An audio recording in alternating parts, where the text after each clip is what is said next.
Okay, welcome back. We're going to give you an overview of criminal law. Criminal law is defined by statute, involves some sort of action or act and a state of mind. Um, so there are various types of criminal law crimes. They are primarily the bastion of state law. And uh, for example, the state of Washington has a wide variety of crimes and defenses they list, but they got everything from homicide, assault, harassment, theft, fraud, etc. So those are all crimes. And as I said, the burden is on the government because only the government prosecutes. And they have to prove every element of the crime as defined by statute beyond a reasonable doubt. The penalty is loss of liberty. If you are a defendant, you could end up in jail and or fines. The But there are various types of crimes, violent crimes, assault. And again, if you go back to my video on torts, some of the same terms are used. But so violent crimes include assault, property crimes, theft, arson, public order crimes. I guess if you're oh have a running a meth lab or something like that, white collar crime. This is embezzlement, some other things, organized crime, racketeering, etc. Cybercrime, basically any crime um, like stalking can occur in the cyber uh, arena. Burden of proof, as I said, every element. Now, I used to be a public defender. Normally, a defendant would has the option to testify. They have a Fifth Amendment protection against self-incrimination that's in the U.S. Constitution, also embodied in the state constitution, so you don't have to testify.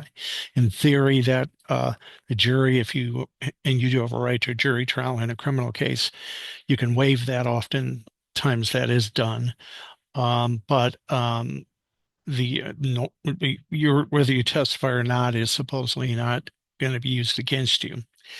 I have some questions about that, but nevertheless, the so you have various fundamental constitutional rights, safeguards that are built in the Bill of Rights. But let's talk about defenses to crimes: justifiable use of force, self-defense. Somebody's trying to assault you, uh, you know take them down. It's got to be justifiable use of force. You can't use deadly force unless you're faced with deadly force. Washington state and a number of other states have what's called a castle doctrine, which basically says that somebody's in your house. It's assumed that they want to cash in their life insurance policy, and you can use normally deadly force if they're in your home. If they're leaving or robbing your car, you can't kill them unless they have a gun and they're trying to kill you. Necessity, you got to break into somebody's house in order to avoid a fire or flood. Insanity, hard to prove. It's basically the inability to distinguish between right and wrong. Not easy to do. Mistake.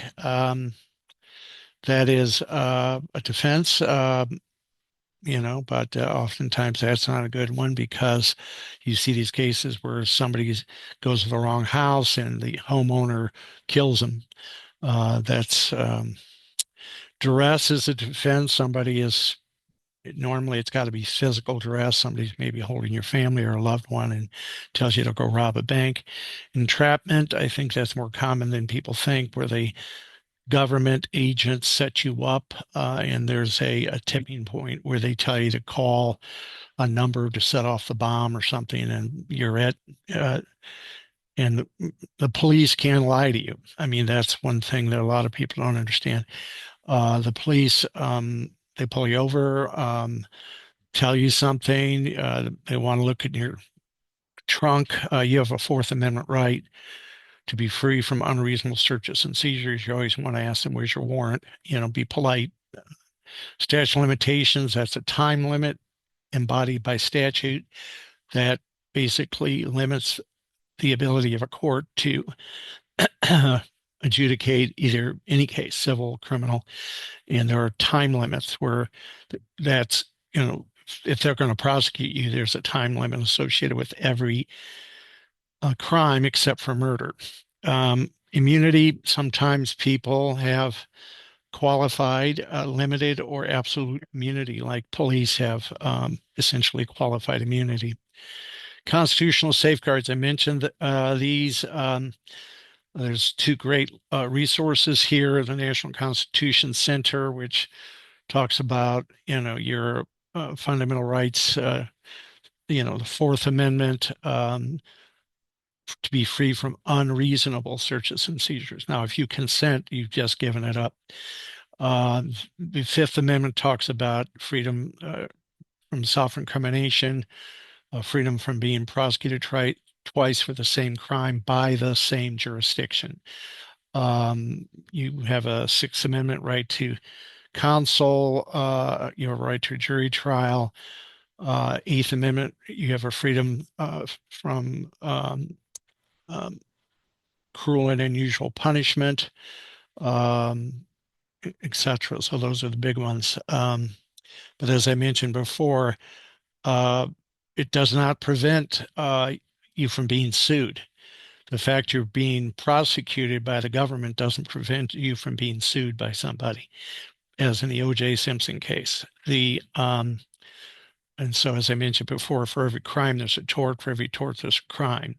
And it seems unfair, but that's the way it works because of the different remedies. In civil world, the remedies damages normally. In criminal world, government prosecutes burden of proof beyond a reasonable doubt, and the penalty is loss of liberty. I will say there are various procedures the courts, federal and state, have in when you get arrested, arraignment, motions, trials, appeals. It gets pretty complicated, but you can look it up.